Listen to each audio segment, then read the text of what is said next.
défi. Communiste ou communisant. Les contre-vérités.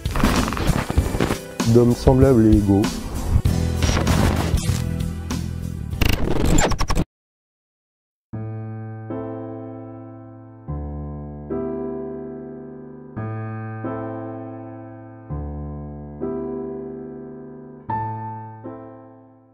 Bonjour et bienvenue pour cette première chronique de Scopéo. Je m'appelle Étienne et je vous propose aujourd'hui que nous nous plongions l'espace d'un moment au cœur du mouvement anarchiste révolutionnaire à travers le livre de Michel Bakounine intitulé Dieu et l'État.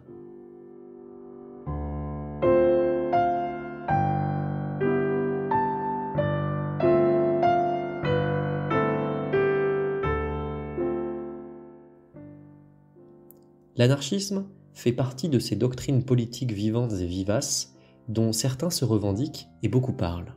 Trop souvent, malheureusement, sans savoir d'où viennent les idées qu'ils aiment à placer sur leur piédestal mental. Cette chronique a vocation à soutenir les aspirants anarchistes tout aussi bien que leurs ennemis les plus radicaux, éclairer les étudiants ou tout simplement les amoureux des idées et de leurs origines. Comprendre l'origine des idées, dans le texte, voilà la seule raison d'être de cette série de chroniques que vous propose Scopéo. Les opinions et réflexions exprimées dans ces chroniques ne feront que retranscrire fidèlement la pensée de l'auteur dont il est question, tout en proposant parfois quelques pistes de réflexions alternatives.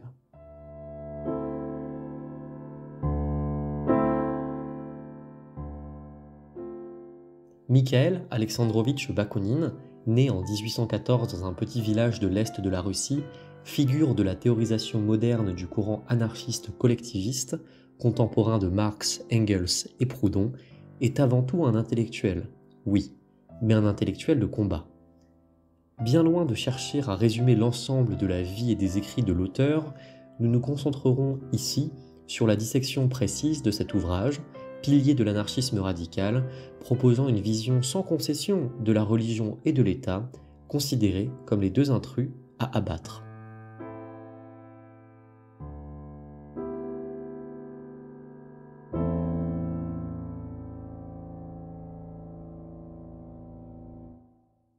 Ce petit livre d'une centaine de pages est, à n'en pas douter, dans la droite ligne de la dialectique matérialiste socialiste du début du XIXe siècle.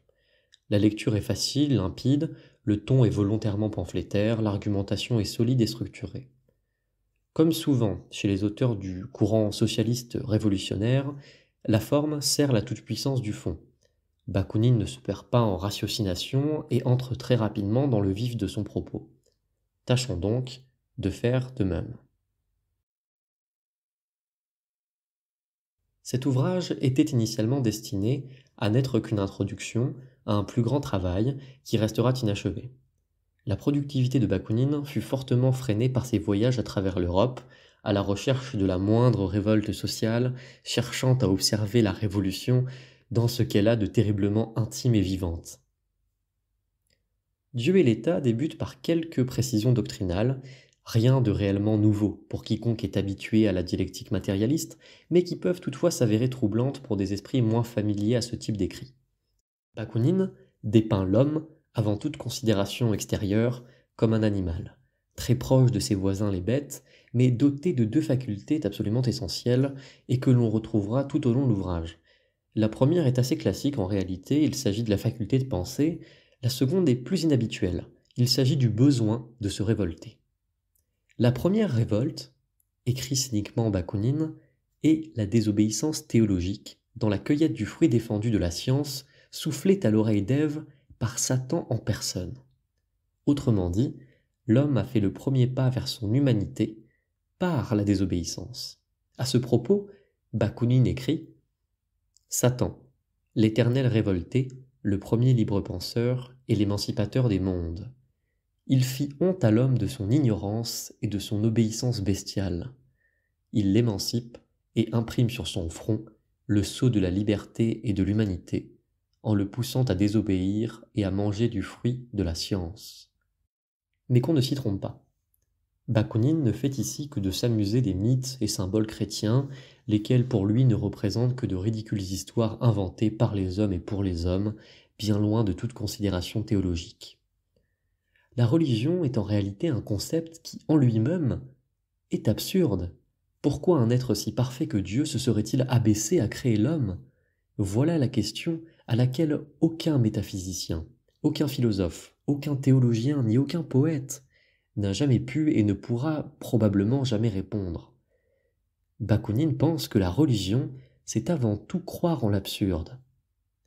Mais au fond, tout aurait pu s'arrêter là.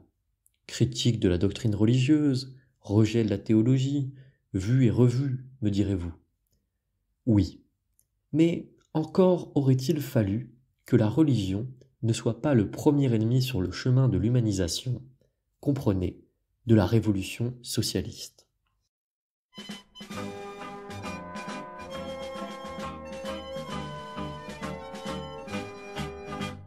Bâtir des cités idéales, détruis d'abord les monstruosités. Gouvernement, casernes, cathédrales, qui sont pour nous autant d'absurdités. Dès aujourd'hui, vivons le communisme, ne nous groupons que par affinité. Notre bonheur naîtra de l'altruisme, que nos désirs soient des réalités. Debout, debout, compagnons de misère, l'heure est venue, il faut nous révolter. Que le sang coule et rougisse la terre, mais que ce soit pour notre liberté. C'est reculer que d'être stationnaire, on le devient de trop philosopher. Debout, debout, vieux révolutionnaire. Nous voici donc, avec un peuple, pensé comme opprimé et rabaissé, mu par cet instinct fondamental de s'en sortir, de transcender sa condition. Devant lui s'offrent 3 voies, dont 2 fictives. Pour tenter de s'élever et de sortir de sa condition tragique et honteuse, il va devoir choisir une de ces 3 voies. Les 2 premières, fictives encore une fois, sont la religion et le cabaret. Comprenez la soumission à Dieu et la fuite dans la frivolité et les plaisirs inutiles. Et une dernière, cette fois-ci bien réelle, la révolution. Les 2 premières solutions fictives doivent être combattues avec hargne pour que puisse émerger la 3e, salvatrice. La soumission à Dieu empêche toute révolte. Le cabaret, n'en parlons pas. La religion, dans la pensée de Bakounine, n'est donc pas juste un écueil de l'esprit. C'est une menace fondamentale pour l'aboutissement de ce qu'il appelle l'humanisation de l'homme, et un très grand danger pour sa liberté. D'où découle, logiquement, la nécessité de l'éradiquer totalement. Mais nous reviendrons un peu plus tard sur ce point. Pour l'instant, retenez simplement que, tant que les cultes existeront, les hommes auront le droit, ou au moins la possibilité de croire, ce qui, bien entendu, pour Bakounine, est totalement inenvisageable. Pour pouvoir détruire l'idée même de religion, de sacré, il faut, selon l'anarchiste, expliquer à l'homme comment et pourquoi cette idée se manifeste dans son système nerveux. C'est la seule manière de détruire ce que Bakounine appelle l'absurdité religieuse. Il faut décortiquer et dénuder cette erreur historique. Alors, décortiquons.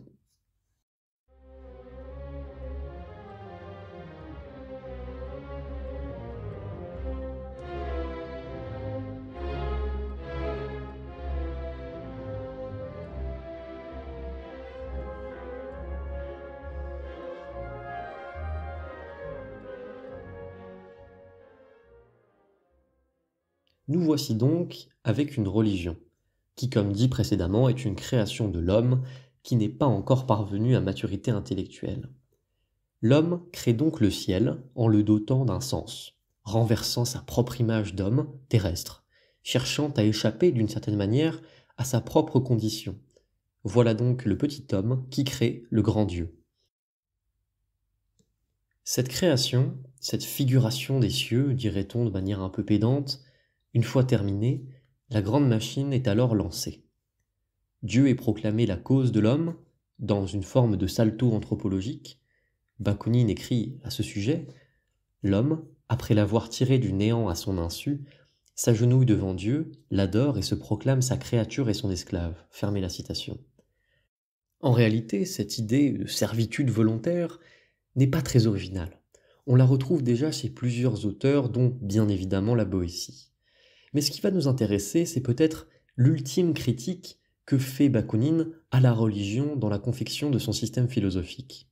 Mais pour l'heure, résumons. Si Dieu est, l'homme est esclave. Or, l'homme doit être libre, donc Dieu n'existe pas. Voilà en quelques mots le soubassement philosophique de la pensée anti-religieuse de Bakounine. Comment expliquer le pouvoir d'attraction des religions? Pour répondre à cette question, il faut commencer par dire que toutes les religions ne se valent pas. À ce titre, de toutes les religions, celle qui a su, pour Bakounine, le mieux user de la faiblesse des hommes pour se répandre et affirmer son hégémonie liberticide est sans doute la religion chrétienne. C'est ce que Bakounine appelle l'incontestable mérite de cette religion. S'être adressé à un public immense et souffrant, dominé par une aristocratie perpétuelle qui lui déniait même le simple principe de droit ou de dignité. La religion chrétienne a donc trouvé cette masse de miséreux à travers l'humanité et l'a transformée en terreau fertile pour prêcher sa doctrine. Cette dernière convenait en apparence totalement à la foule. Elle consolait les mécontents de la vie, apaisait la soif du cœur et contentait la pauvreté de l'esprit, tout en instaurant petit à petit des préceptes absurdes et monstrueux. La religion chrétienne répond aux attentes des opprimés en calmant leurs révoltes par quelques contes et légendes, en oblissant par ailleurs la pauvreté, vidant les esprits de toute la fougue du désespoir.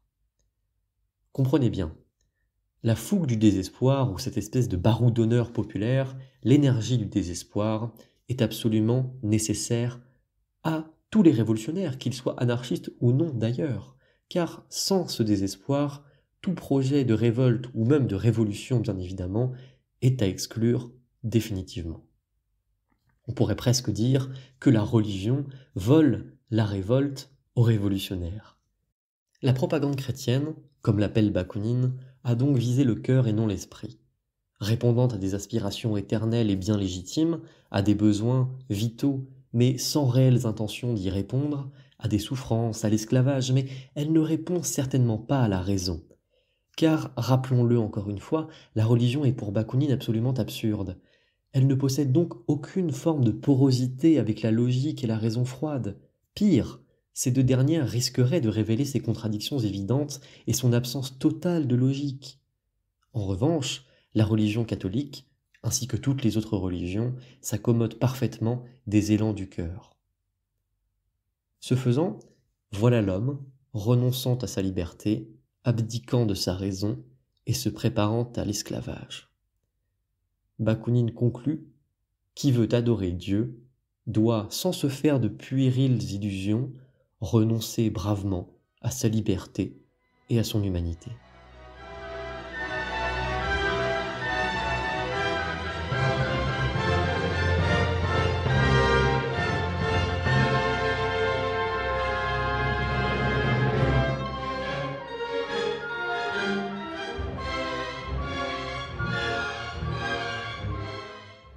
Ce qui est intéressant avec la manière dont Bakounine pense la religion, au-delà des critiques formulées qui restent somme toute assez classiques, c'est que nous pouvons y trouver un exemple extrêmement parlant de cette fameuse idée souvent débattue dans les amphithéâtres de sciences politiques du sens de l'histoire. Principe hégélien servant de base à toute l'argumentation socialiste, la religion est envisagée comme une erreur, mais une erreur nécessaire, presque inévitable. Elle correspond en réalité à l'errance des croyances de l'homme, dans son stade dit bestial. La religion et la croyance en Dieu sont donc une étape de la bestialité vers l'humanité, vers la lumière de l'esprit. Derrière nous, notre animalité, et devant nous, notre humanité. L'homme de demain sera meilleur que celui d'aujourd'hui, car il aura laissé de côté ses croyances millénaires. Bakounine explique que l'ancienneté d'une idée devrait toujours nous la rendre suspecte. D'où l'utilité de questionner en profondeur le rôle de la religion, croyance antique et pérenne par excellence. Toujours nous retourner vers notre passé. Mais, qu'on s'entende bien, pas pour y revenir, évidemment, simplement pour regarder ce que nous avons cru naïvement et ce vers quoi nous ne devons plus aller. Mais une question reste cependant toujours en suspens. Vers quoi conduit la religion? Que provoque l'adoration d'un Dieu absolument absurde? Eh bien, ce sont les deux questions auxquelles nous allons maintenant tâcher de répondre.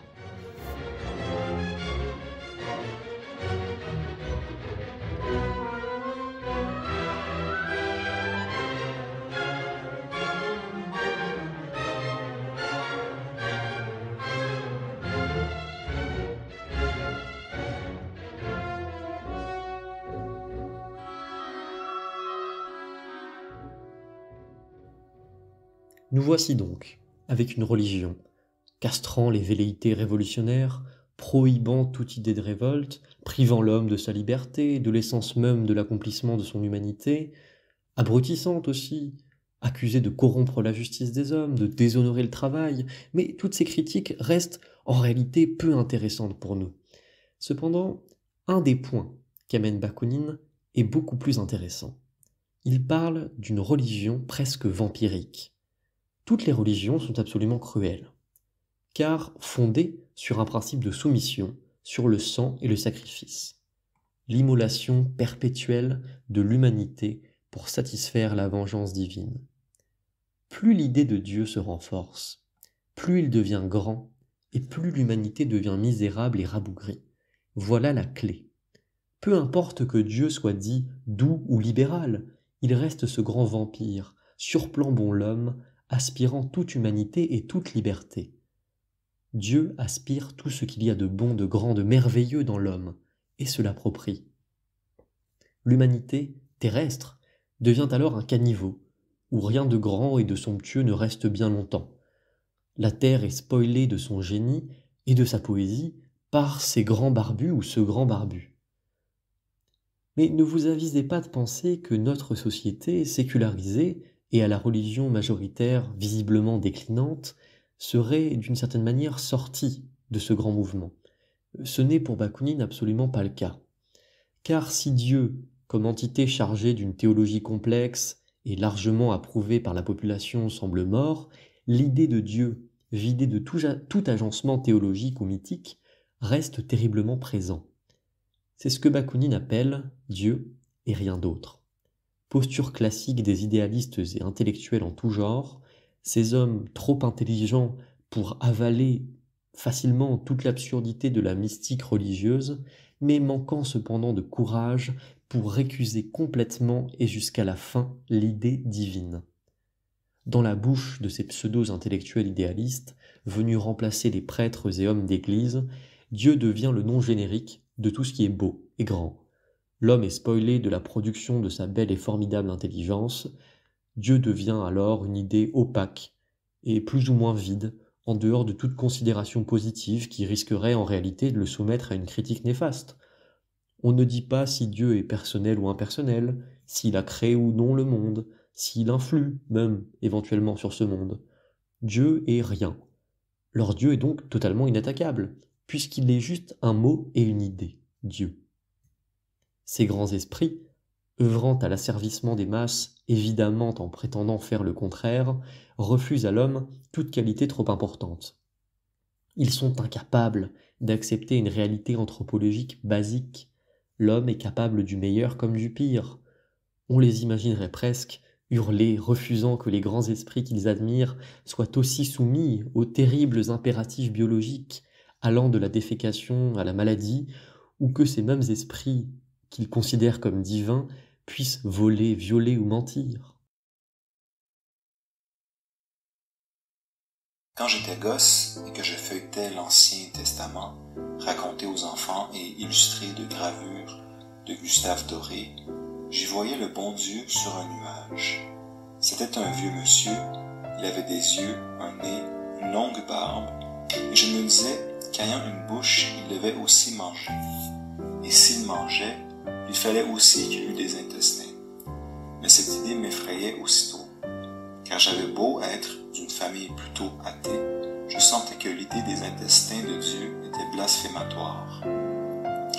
Sans la moindre préparation théologique, spontanément, l'enfant que j'étais alors comprenait donc qu'il y a incompatibilité entre la merde et Dieu, et, Par conséquent, la fragilité de la thèse fondamentale de l'anthropologie chrétienne, selon laquelle l'homme a été créé à l'image de Dieu, de deux choses l'une. Ou bien l'homme a été créé à l'image de Dieu, et alors Dieu a des intestins, ou bien Dieu n'a pas d'intestins et l'homme ne lui ressemble pas. Les anciens gnostiques le sentaient aussi clairement que moi dans ma 5e année. Pour trancher ce problème maudit, Valentin, grand maître de la gnose du IIe siècle, affirmait que Jésus mangeait, buvait, mais ne déféquait point. La merde est un problème théologique plus ardu que le mal. Dieu a donné la liberté à l'homme et on peut donc admettre qu'il n'est pas responsable des crimes de l'humanité. Mais la responsabilité de la merde incombe entièrement à celui qui a créé l'homme et à lui seul. Les grandes choses doivent quitter l'humanité. Pourquoi ? Eh bien, pour rejoindre le royaume divin, tout simplement. En effet, sauf à courir le risque d'être noyés dans la bêtise et la médiocrité humaine. Nous voici donc, nous, petits hommes, pris dans la dualité divinité-animalité. Une forme d'étau au final, un terrible étau. L'homme étant envisagé comme une sorte d'instabilité pouvant tantôt se rapprocher de sa nature bestiale et de sombrer dans les abîmes, tantôt pour certains être éclairé d'une forme de lueur divine, le sortant donc de l'humanité et l'amenant presque à la frontière du royaume divin. Cet étau mortel finissant évidemment toujours par nous retirer ce que nous avons de plus essentiel, notre humanité et notre liberté. Le divin, l'homme et le bestial. Regrouper ces trois concepts, voilà le but de la doctrine antireligieuse. Car en réalité, il n'en forme qu'un. Voilà l'objectif de cette lutte contre ce que Bakounine appelle la folie collective qu'est la religion. Dieu et l'humanité sont donc profondément antinomiques, car chacun est prédateur de l'autre. Si l'on crée Dieu, on abîme l'homme. Si l'on crée l'homme, on abîme Dieu. Voltaire écrit « Si Dieu n'existait pas, il faudrait l'inventer ». Et Bakounine répond « Si Dieu existait réellement, il faudrait bien évidemment le faire disparaître ».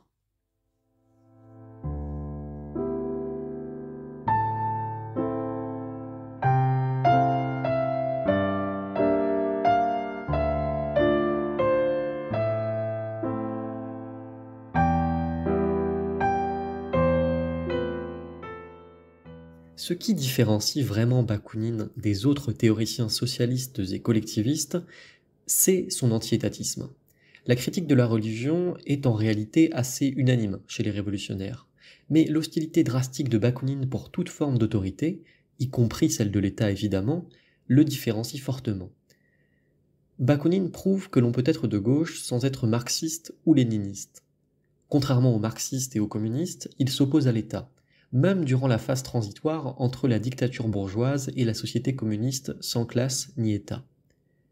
Il voit dans ce dernier, dans l'État, une institution dangereuse, qu'il faudra abattre dès que l'occasion se présentera, sauf évidemment à vouloir prendre le risque de voir se développer une bureaucratie galopante, remettant donc en cause les acquis de la Révolution. L'histoire semble d'ailleurs, sur ce point précis, lui donner raison. Bakounine refusera d'ailleurs jusqu'à sa mort le qualificatif de communiste, qui pour lui signifie par essence le regroupement du pouvoir dans les mains de l'État, ce qui conduit inévitablement à la négation de la liberté. Bakounine, en réalité, appelle de ses vœux une toute autre société, une société qui s'organise de bas en haut, spontanément, et sûrement pas de haut en bas et de manière coercitive.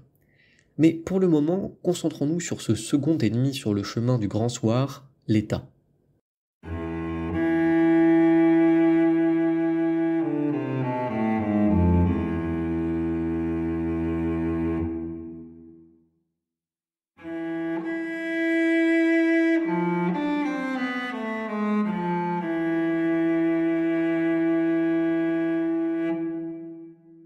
Ce qui est frappant dans la pensée anarchiste de Bakounine, c'est de trouver une continuité présentée comme évidente entre l'Église et l'État, le second n'étant qu'une mutation de la première.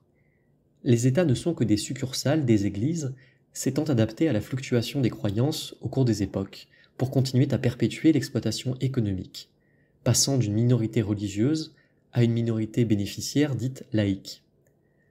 Bakounine insiste fortement sur le parallèle entre le biberonnage du peuple à grands coups de mystique religieuse et la fameuse religion d'État, qui imprègne tous les esprits idéalistes et intellectuels.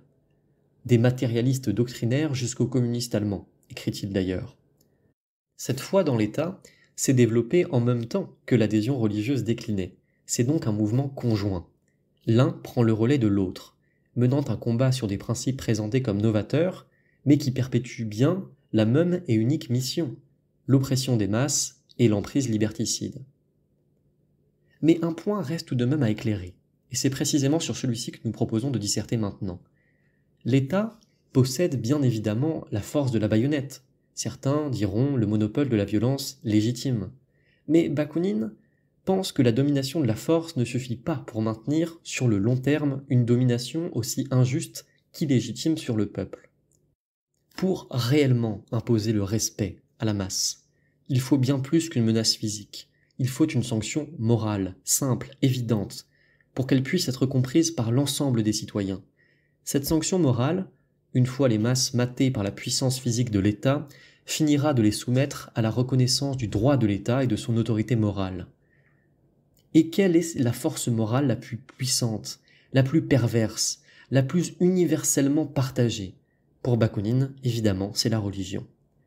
C'est ainsi qu'en France, ce que Bakounine appelle la bourgeoisie voltairienne, devenue par son triomphe de 1830 la classe dominante par excellence, s'est retrouvée à devoir retrouver une religion, alors même qu'elle avait cru la combattre pour faire tomber la noblesse catholique.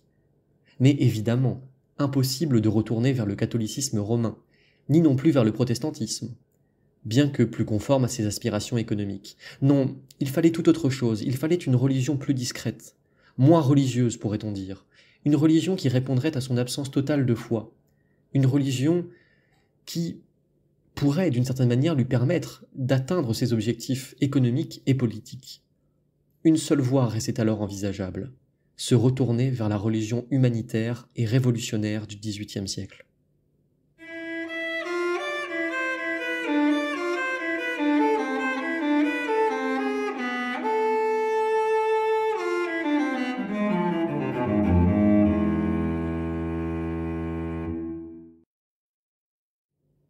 Il n'est pas, il ne peut exister d'État sans religion. Ça tombe bien. Notre bourgeoisie voltairienne vient de trouver la sienne, la religion de son État. Mais alors, en quoi consiste cette religion? Eh bien, pour Bakounine, elle se base sur une réconciliation, celle de la révolution et de la réaction, c'est-à-dire des principes de la liberté et de l'autorité. Évidemment, tout cela au profit du second principe. Cela va de soi. En réalité, cette réconciliation historique, cette nouvelle religion d'État, sert avant tout la destruction des libertés populaires au profit de la domination bourgeoise, incarnée dans l'État monarchique, puis constitutionnel. Mais vous devez vous demander, soit, nous voici avec un État et une mystique religieuse pour légitimer son autorité. Mais qui va prêcher sa bonne parole? Qui va répandre la parole religieuse de cet nouvel État à travers les masses? Eh bien, c'est ici que nous allons retrouver nos intellectuels idéalistes. Les deux plus grands d'entre eux, deux hommes pour lesquels Bakounine réserve sa critique certainement la plus acerbe et revancharde, les deux prêtres laïcs en robe courte par excellence, Robespierre, l'esprit le plus doctrinaire, et Rousseau, l'esprit le plus faux. Commençons donc par Rousseau. Il est décrit par Bakounine comme l'idéaliste moderne par excellence. Froid, imbu de sa personne, mesquin. Il est le vrai créateur de la moderne réaction. Il inventa l'être suprême, le dieu abstrait et stérile des déistes. En apparence, l'écrivain est bien le plus démocratique du XVIIIe siècle, il couve en lui, en réalité, le despotisme impitoyable de l'homme d'État. Il fut le prophète de l'État doctrinaire. Robespierre, quant à lui, n'est pas en reste. Il fut son digne et fidèle disciple et essaya de devenir le grand prêtre de l'État. Au nom de ce nouvel être suprême, il guillotina d'ailleurs à tour de bras les génies de la Révolution et assassina jusqu'à son digne héritier et son digne représentant, Danton. Il préparait alors le triomphe devenu dès lors nécessaire de la dictature de Bonaparte Ier. Plus tard, d'autres prêcheurs de ce nouvel État religieux suivront, Bakounine cite notamment Benjamin Constant, Madame de Staël, Royer-Collard, Guizot, Cousin et bien d'autres, qui constituent la première vague des prêcheurs de cette nouvelle religion d'État. Bientôt, l'État ne s'appellera d'ailleurs plus monarchie, il s'appellera république. Le nom change, mais la forme reste profondément la même, bien entendu. Monarchie ou république, il n'en sera pas moins l'État. C'est-à-dire une tutelle officiellement et régulièrement établie par une minorité d'hommes compétents, considérés comme compétents, ou des hommes de génie, d'hommes dits vertueux, éclairés en somme, comme dit précédemment. Tous ces hommes ont pour mission de diriger ce terrible enfant qu'est le peuple à travers la mystique et la religion de l'État. Bakounine écrit encore une fois à ce propos « Les uns sont plus grands que les autres par le droit divin de l'inspiration, ce qui constitue aussitôt une inégalité fixe, constante et pétrifiée. Les plus inspirés doivent être écoutés et obéis par les moins inspirés, et les moins inspirés par les pas du tout inspirés. Voilà donc le principe de l'autorité bien établi, et avec lui les deux institutions fondamentales de l'esclavage, l'Église et l'État. » Fermez la parenthèse. À travers l'Europe, les idéalistes sont aussi variés que des hommes comme Napoléon II, Dumas, Guizot, Thiers, Jules Favre, Paletan, Jules Simon, Guillaume Ier et même le Tsar. Autant d'esprits qui pour Bakounine sont épris d'un idéalisme glacial et terrible. Mais vient la troisième vague, plus douce, laissant de côté les serviteurs fanatiques de l'État, où l'on trouve par exemple des êtres plus distingués, diront certains, comme Chateaubriand, Lamartine et même Victor Hugo. Le quasi-socialiste, semble s'exclamer Bakounine. Et à leur suite, toute une cohorte mélancolique et sentimentale d'esprits maigres et pâles qui constitue l'école du romantisme moderne. C'est la littérature des âmes tendres, délicates, distinguées, ne supportant pas le contact brutal des masses, aspirant au ciel, leur patrie et vivant comme malgré eux sur la terre. Ces romantiques et ces idéalistes, bien qu'ils ne parlent pas souvent de politique, quand ils en parlaient, ils se montraient souvent franchement réactionnaires, prenant le parti de l'Église contre l'insolence des libres penseurs, des rois contre les peuples, et de tous les aristocrates contre toute la canaille des rues. Concernant l'idéologie de tous ces hommes, ou plutôt ce qu'ils ont en commun, Bakounine écrit « Ces idéalistes marchent sur une vinaigrette philosophique composée des systèmes les plus opposés. Un mélange des pères de l'Église, des scolastiques, de Descartes et de Pascal, de Kant et des psychologues écossais, le tout superposé sur les idées divines et innées de Platon, et recouvert d'une couche d'immanence hegélienne, accompagnée d'une ignorance aussi dédaigneuse que complète des sciences naturelles, et prouvant que 2 × 2 font 5. Ce sont donc ces grands hommes de l'histoire, ces génies vertueux, immédiatement inspirés par Dieu même et s'appuyant sur le consentement universel, exprimé maintenant par le suffrage populaire, qui sont appelés à gouverner les sociétés humaines. Cette nouvelle religion d'État, c'est tout simplement pour Bakounine la nouvelle soupape de sécurité du peuple, qui, bien que désespéré et enragé, ne pourra jamais se désengager des chaînes de ce nouvel ordre moral. Rappelez-vous, en début de podcast, nous avions parlé de ce besoin fondamental de se révolter. Eh bien, au dernier instant de sa révolte, en admettant que celle-ci arrive, l'homme ne pourra trancher la tête de l'État. Cet État qu'on lui aura toujours présenté comme inébranlable, sacré et quasi divin.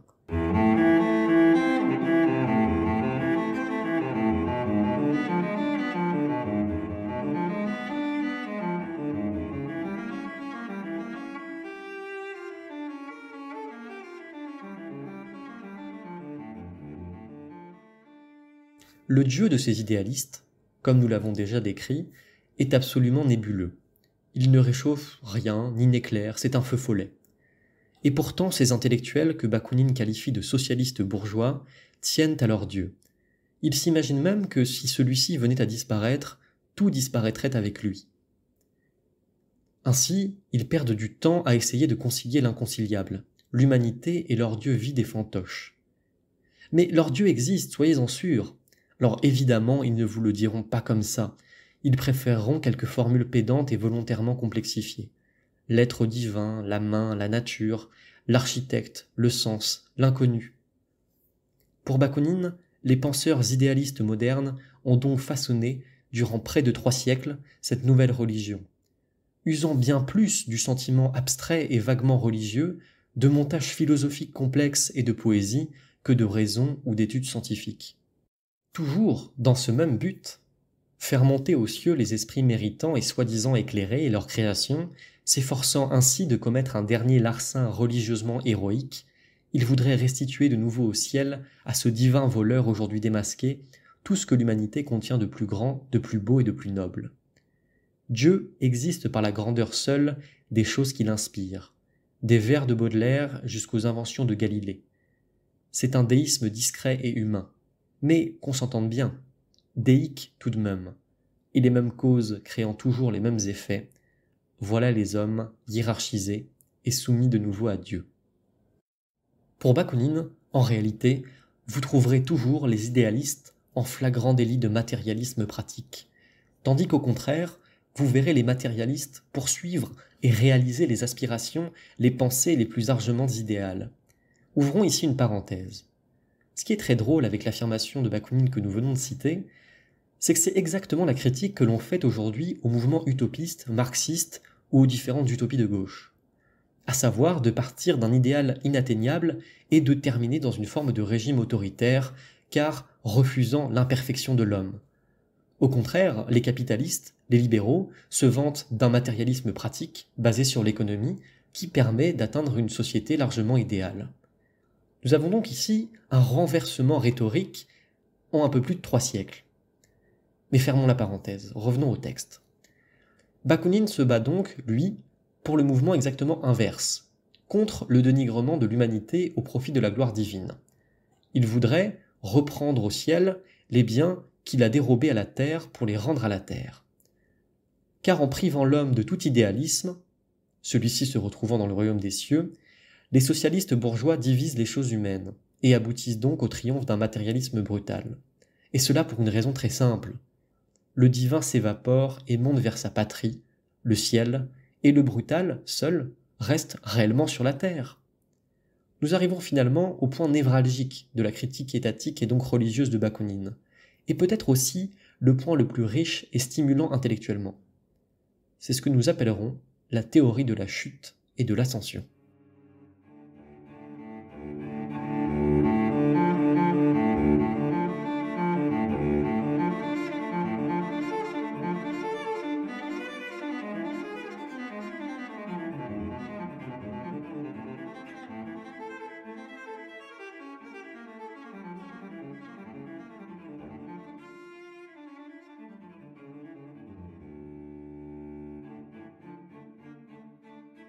Nous l'avons dit précédemment, les idéalistes, en privant les hommes du beau, provoquent un matérialisme cruel et brutal. Au contraire, pour Bakounine, les matérialistes, les vrais, comme lui et ses camarades politiques, ceux qui hissent bien haut le drapeau du matérialisme théorique, le drapeau rouge de l'égalité économique et de la justice sociale, ceux qui usent de l'idéalisme pratique pour sortir les masses opprimées et affamées de leurs conditions, eux tendent à réaliser la plus grande liberté et le droit humain de chacun dans la fraternité de tous les hommes sur terre. Eux sont des matérialistes et finissent par atteindre l'idéal. Les autres sont des idéalistes qui finissent par tomber dans un matérialisme terrible. Autrement dit, la vision de l'idéalisme intellectuel est une chute continue, de l'idéal humain déique à une terrible condition purement matérielle, car il traite avec dédain les choses passagères. Mais toute la vie des hommes réels, des hommes en chair et en os, n'est composée que de choses passagères. Tout n'est pas grand et beau dans l'homme. Au contraire, le développement historique de l'homme, selon l'école matérialiste, est une ascension progressive, de la bête à l'homme humanisé. C'est donc la chute contre la montée, la dégringolade contre la grande marche. Bakounine pense partir du réel, de l'animal, pour tendre vers l'idéal de l'humanisation. L'idéalisme part de l'idéal et décline lentement. Le refus de la société de consommation ou l'augmentation de la production, la guillotine ou l'abolition de la peine de mort.